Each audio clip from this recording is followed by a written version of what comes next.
Bonjour à tous, on se retrouve aujourd'hui pour une vidéo pour quelque chose qui me semble assez important dans le cadre du diagnostic des troubles neurodéveloppementaux, mais pas que, plus largement dans les troubles en psychiatrie, pédopsychiatrie.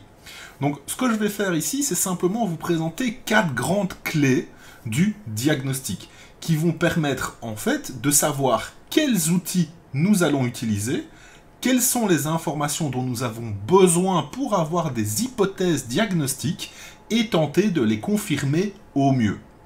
Évidemment, vous savez que dans les grandes bibles diagnostiques, il y a certains critères à suivre, et dans ces critères, nous pouvons en fait les catégoriser en 4 grandes clés sur lesquelles nous allons pouvoir nous appuyer.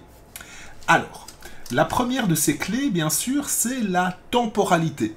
Évidemment, la plupart des troubles que nous connaissons, dans les troubles neurodéveloppementaux, mais également dans les autres, présentent une temporalité particulière. Nous savons que dans les troubles neurodéveloppementaux, c'est depuis la petite enfance, ça s'est développé dans le temps, donc ce n'est pas réactionnel à un événement particulier, ça a toujours été présent, constant et en développement. Nous savons par exemple que dans des phases de dépression, il faut que ce soit présent pendant un certain temps, 2 semaines, et ça n'a pas été développemental, ça a été présent pendant des phases particulières. Nous pouvons le voir par exemple dans la bipolarité, avec des alternances entre des phases dépressives et des phases de manie, donc qui vont avoir une temporalité particulière. Et donc ce premier élément de temporalité est excessivement important pour justement nous aider dans le cadre du diagnostic. Évidemment, dans nos entretiens cliniques, dans le questionnement, dans les questionnaires qu'on peut utiliser, dans les outils que nous allons utiliser, ce critère, évidemment, de temporalité est extrêmement important et nous ne devons pas passer à côté. Donc évidemment, nous allons devoir nous concentrer pour bien comprendre comment les manifestations dont nous allons parler vont se présenter pendant combien de temps, selon un mode continu, selon un mode en alternance. Ce sont des éléments qui sont absolument indispensables à aller creuser. Le deuxième élément, évidemment, sur lequel nous devons nous concentrer, et nous avons cette habitude clairement dans nos professions de le faire, c'est évidemment les symptômes. La plupart des pathologies que nous allons avoir tendance à diagnostiquer, ou en tout cas avoir des hypothèses de diagnostic dessus, sont caractérisées par une quantité de symptômes, par une quantité de présence de comportement, de présence de fonctionnement particulier qu'il est indispensable à aller chercher. Il existe toute une série d'outils, évidemment, pour aller chercher ces symptômes, les questionnaires, l'observation, l'entretien clinique, qui vont nous permettre de les mettre en évidence et de pouvoir justement récolter ces informations. Chaque trouble a une quantité de symptômes qui lui est particulier, mais n'oublions pas que dans les symptômes, il y en a beaucoup qui sont transversaux entre différentes pathologies. Par exemple, je prends simplement le critère d'inattention, un critère d'inattention qui est extrêmement présent dans de nombreuses pathologies, et donc qui en fait un symptôme à part entière, mais également quelque chose de transversal dans les différentes pathologies que nous connaissons. Donc, évidemment, cette récolte de symptômes est extrêmement pertinente et extrêmement importante pour l'aide au diagnostic, mais à elle seule, elle ne va pas pouvoir déterminer un trouble en particulier. Cela va nous aider, en plus de la temporalité, donc avoir une certaine quantité de symptômes présents pendant un certain moment qui se manifestent d'une certaine façon, nous voyons une deuxième clé d'un diagnostic réussi à la fin. Le troisième, et sans doute un des plus importants qu'on doit avoir bien en tête, c'est les retentissements. À quel point cela pose problème, et surtout dans quelle sphère cela pose problème.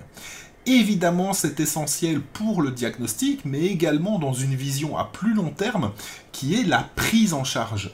C'est-à-dire de bien repérer quels sont les problèmes, comment ils se manifestent et dans quel domaine va nous permettre de structurer pour le patient une prise en charge parfaitement adaptée. L'idée, c'est de hiérarchiser en fait ces difficultés, les domaines effectivement dans lesquels ça pose le plus de problèmes, parce qu'en fait, ça va nous permettre aussi bien d'aller voir du côté du diagnostic sur quel domaine particulier cela pose problème, donc par exemple les apprentissages scolaires, comme on le voit souvent chez les enfants, mais également de pouvoir se dire, mais dans quel milieu nous allons devoir nous concentrer. Évidemment, certaines pathologies, pour des critères de sévérité, on va voir que ça retentit dans plusieurs domaines différents, dans plusieurs sphères de la vie différentes, ce qui va caractériser vraiment la sévérité des troubles, et donc l'accompagnement spécifique va se voir modifié, étant donné que plus les troubles sont sévères, et plus on va voir en fait des prises en charge multidisciplinaires, voire pharmacologiques, qui vont être nécessaires pour justement gérer ces aspects-là.